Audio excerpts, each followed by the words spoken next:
আসসালামু আলাইকুম। সকালবেলা ঘুম থেকে উঠি তেলের পিঠা বানালাম আমার নানু পাখিটার জন্য।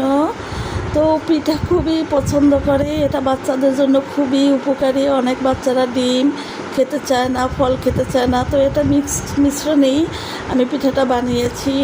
আমি রেসিপি বলবো, দেখেন ও কী করলো। পিঠা এনেছি, দেখো তুমি, যাও নিয়ে যাও। বলি বাপালি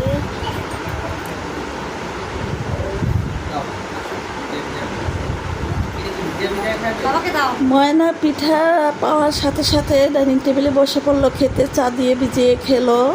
ও খুবই পছন্দ করে পিঠাটার ভিতরে আমি দুধ দিয়েছি, গুঁড়া দুধ, ডিম এবং আম দিয়েছি, 2টা আম দিয়েছি।